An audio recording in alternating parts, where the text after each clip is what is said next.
Hello everyone, I am Dr. Amrita Sinha and today I will be discussing about DC generator.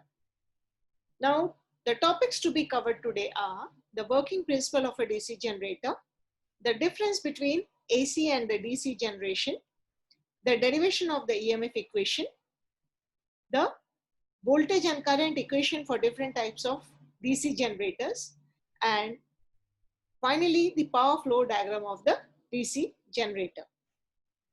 Now what is a DC generator? DC generator is a machine which converts mechanical energy into electrical energy. So three basic requirements for a DC generator are a conductor where the EMF will be induced, and if it is a closed circuit, the current will flow through those conductors. The magnetic field, which is a must to have the electromechanical energy conversion, and the mechanical energy in the form of the rotation, you will get the mechanical energy. So the basic principle for the DC generator is used or applied by the help of the Fleming's right hand rule, and using the right hand rule you can find out the direction of the induced EMF in a given coil or a conductor. So what is the Fleming's right hand rule? You have to place your thumb, index and the middle finger such that they are all at right angles to each other. This means it's making a three-dimensional figure. Therefore, what are two things which is necessary? Because it is a DC generator, so we'll have the magnetic field and the mechanical energy will be provided by the driver, whatever is the basic prime mover. It may be a diesel engine, it may be any turbine. So from where you are getting the mechanical force, and using that mechanical force, you will move the conductor in the magnetic field, and all three has to be at right angles to each other.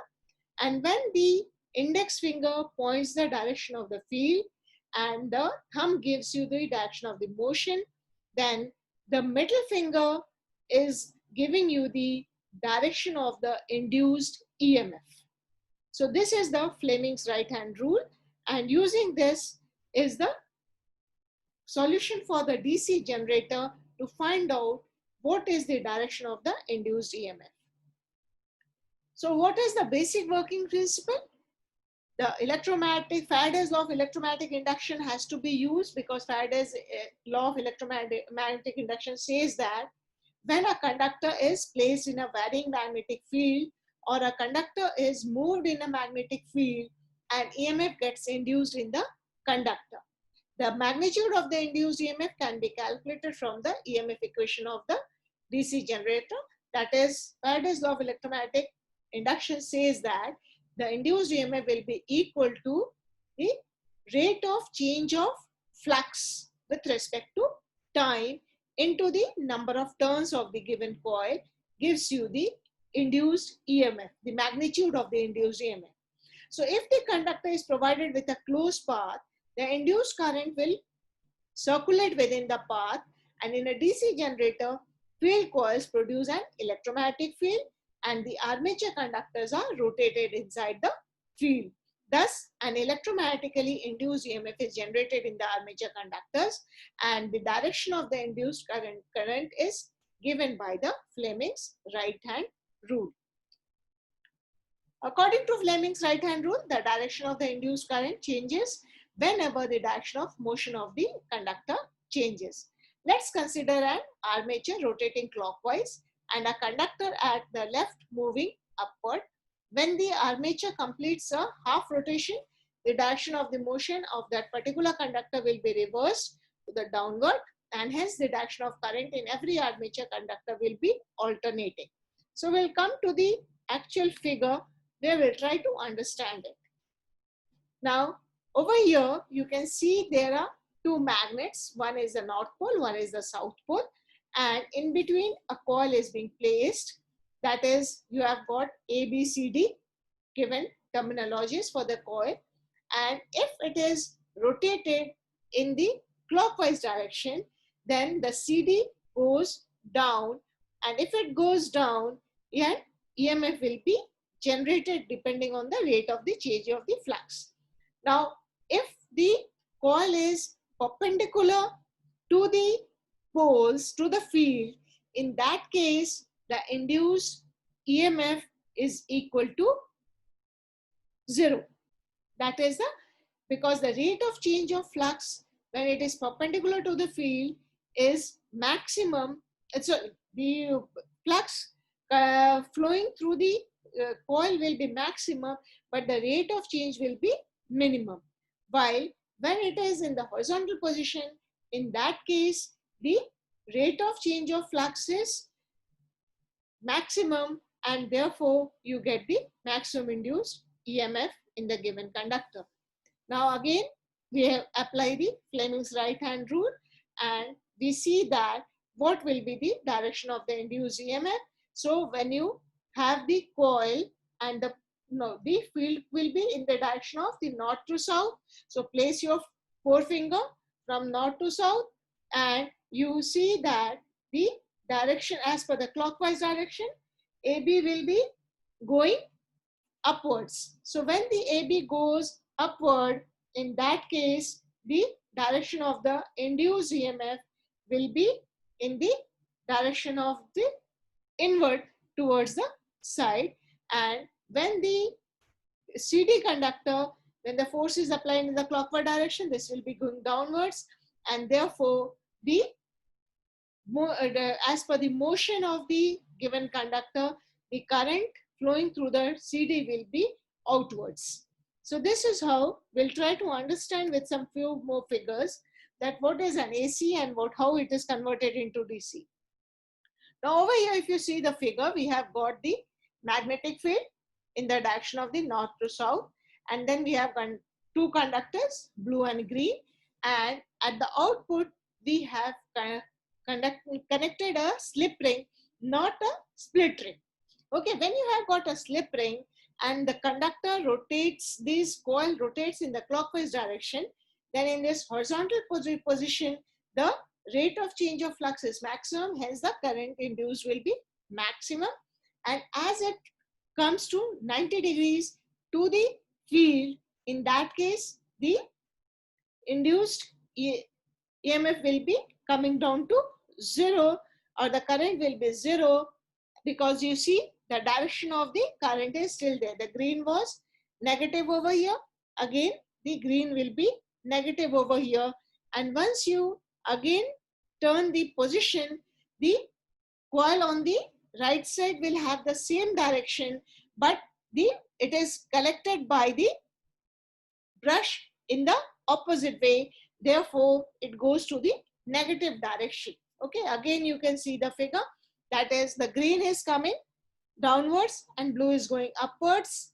Over here, green is coming downwards, blue is going upward, and then the blue direction of the current in the blue changes because the force experienced by the coil is different, and therefore the direction of the coil over here changes. And because it is a slip ring, or the disc is connected over here, the current collected by the brush direction will also change. And again, it will come 180 degrees difference, and then it will come back to its normal position. Okay, so over here, inside also AC is generated, and the collected waveform is also AC. Now, instead of having a slip ring, we have connected a split ring. That is, the split ring direction will change as per the direction of the brushes over here, but the brushes are stationary, only the ring rotates along with the coil. Now when it is in this position, the current is maximum because the induced EMF is maximum as the rate of change of flux is maximum. Once it rotates in the clockwise direction, the induced EMF will be 0 at 90 degrees, and therefore you can see the green one will come to 0 and even the blue wire will be 0. But As soon as it again changes its direction, you can see that the direction of the current, which is towards the south, is facing the experience upwards, and therefore the direction of the current is upwards, and the coil which is next to north is having a downward current. And even in the split ring, the direction has changed, and therefore you get a unidirectional current output over here. Now again, I am just showing you the figure again. Now you can see the figure. Blue is towards the north and green is towards the south. Towards the south, the current is downward, and towards the north, the current is upward. Once you have the clockwise rotation, then the green is coming upward, the blue is going downward, and then the direction changes, but the conductor which is towards the south is still experiencing a current upward, and the blue ring has changed, and this is negative, and therefore the current over here collected is negative. And you can see over here, the direction in the current remains the same, and therefore it produces a unidirectional current, and that is what it means. Now, instead of having a single turn, if you have got multiple coils, then all those AC rectified waveforms will get added, and you will get a almost trapezoidal waveform output from the DC generator. Now, what is the amount of the voltage generated over here? That depends on the strength of the magnetic field, the angle at which the conductor cuts the magnetic field, the speed at which the conductor is moved, and the length of the conductor within the magnetic field. That is, we all have read about the induced EMF, E is equal to BLV sine theta. So, depending on the sine component at which the conductor cuts the magnetic field, that will be the amount of EMF generated. Because it is a DC, there is no variation in the magnetic field, so the magnetic field is constant. If we assume that the conductor is rotated by the prime mover at the same speed, the length of the conductor is also fixed. So BLV becomes constant for a given condition. Only with the rotation, the angle at which the conductor cuts the magnetic field changes, and therefore it's a sine wave what you get it at the output. And the commutator and the brush work together to let the current flow to the electromagnet, along with also to flip the direction that the electrons are flowing at just at the right moment. The brushes are just two pieces of springy carbon material that make contact with the contacts of the commutator, and thus this process, the commutator changes the generated AC voltage to a pulsating DC voltage, also known as the commutation process. As we have seen before, the conductors are the same, the field is the same. The only arrangement of the commutator, if you have a split ring, then you will get a DC output, and if you have got a slip ring, that is the conductor attached to the brush where it doesn't change, and therefore you get an AC waveform. Now we'll try to derive the EMF equation, that is, what is the amount of EMF being generated in a DC generator. Why we call it a machine? Because even in a DC motor, the EMF is being generated, because once the conductor cuts the magnetic field, the EMF will be generated in the coil, whether it is due to its own torque production or it is rotated by some outside driver. The DC machine EMF can be defined as when the armature in the DC machine rotates, the voltage can be generated within the coils. In a generator, the EMF of rotation can be called as the generated EMF, and in the motor, the EMF of the rotation can be called as the counter EMF or back EMF. Suppose you have got the flux generated by one pole is phi, that is, phi is the useful flux per pole in Webers, and P is the number of poles. Therefore, the total flux produced by the field will be equal to P into phi. If Z is the total number of conductors in the armature and A is the number of parallel paths, then Z by A is the number of armature conductors within series for each parallel paths. So the total number of conductor in series which will be used for the generated EMF, that will be equal to the total number of conductors divided by the total number of parallel paths in the given armature. Now over here we know that if the armature winding is in lap winding, then in that case the total number of parallel paths is equal to total number of poles in the machine. And if the armature is wave wound, in that case the number of parallel paths is always equal to 2. Now the armature is rotated at a speed n that is given in RPM. Therefore, the rotation per second will be equal to n divided by 60. Now we'll try to have the derivation using these conditions, because the flux per pole was given as phi and P is the number of poles. Therefore, every conductor cuts the flux equal to P into phi in a single revolution, because once the conductor rotates for 360 degrees, it is cutting the total flux as P into phi. As n revolutions are completed in 1 second, therefore, for the time taken for 1 second will be equal to 1 by n, because n is the number of rotations per second. Therefore, the time taken for one rotation will be given as 1 by n. The EMF induced in each conductor as per Faraday's law of electromagnetic induction is given as the rate of change of flux, that means the flux cut by the conductor for each revolution divided by the time taken for single revolution. The flux cut for each revolution is equal to P into phi, and the time taken for single revolution is 1 by n. Therefore, it will be equal to P into phi into small n, that is in rotation per second. And now when we write as capital N, that means it is in RPM, n is in RPM. So the EMF induced in each conductor will be equal to P phi n by 60. Now the total number of conductors was Z by A in series, and therefore the total induced EMF will be given in a given generator as per the number of conductors will be equal to P phi n by 60 into Z by A. Therefore the equation becomes as phi Z n P by 60 A, and for a given generator or for a given machine, the number of poles will be fixed. The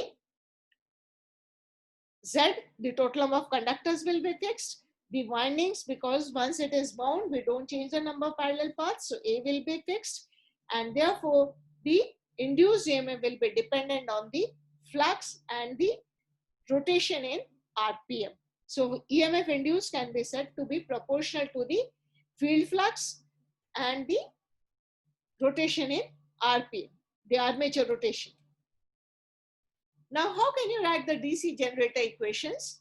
Now, so we have defined the DC machine as shunt and the series. So we have shown over here the DC shunt generator and the DC series generator. Shunt generator means the field is connected in parallel to the generator, and series means the field is connected in series to the generator. We'll first try to understand the DC shunt generator to write the voltage equation, because the applied voltage E is generated inside the generator, and this RA is the resistance of the armature and IA is the current flowing through the armature. Now, because the electrical energy is being generated inside the generator, so the armature current will be feeding the flux, the field as well as the load. So IA is equal to IF plus IL, and whatever voltage is across the total load, the same voltage is applied across the field. Therefore, the field current will be equal to the V by the field resistance RF.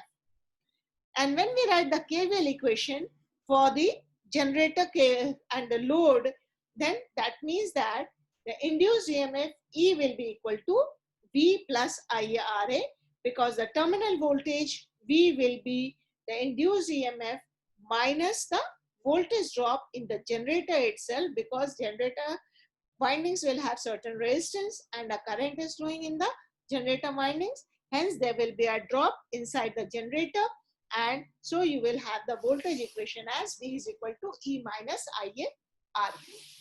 Now, for a DC series generator, the field is connected in series, So the armature current is the same through the field and the load. So IA will be equal to the field current, will be equal to the load current. And therefore, you can write the induced EMF E will be equal to the terminal voltage. If you write the total KVL equation, E will be equal to V plus IA into the drop on the armature and the drop across the series resistance, that is given by V plus IA RA plus IA RS. Or you can say that terminal voltage V will be equal to induced EMF minus the armature drop plus the field drop. So these two equations are important, because if you are calculating electrically what is the EMF induced and what will be the terminal voltage, these equations will help you in solving the numerical. Then we will come to the power flow diagram. That is, for a generator, the mechanical power is the input. Then you will have the mechanical losses, because it is a rotating machine. Therefore, you will have the friction losses, you will have the windage losses. Because the core is there in the armature, it is the field, therefore the core losses will be there in the magnetic circuit. Then there will be copper losses in the electrical circuit, that is the windings in the field and the windings on the armature. Plus there will be stray losses.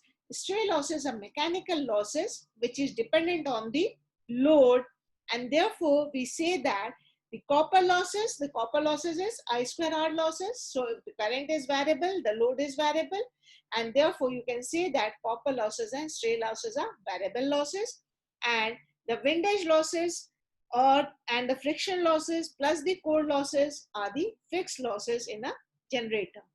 If we try to say about the mechanical and the electrical losses, the core losses are the magnetic circuit losses, copper losses are the electrical circuit losses, and stray losses and the mechanical losses are the mechanical energy losses in the given generator. Then we have got the voltage equation as V is equal to E minus IARA.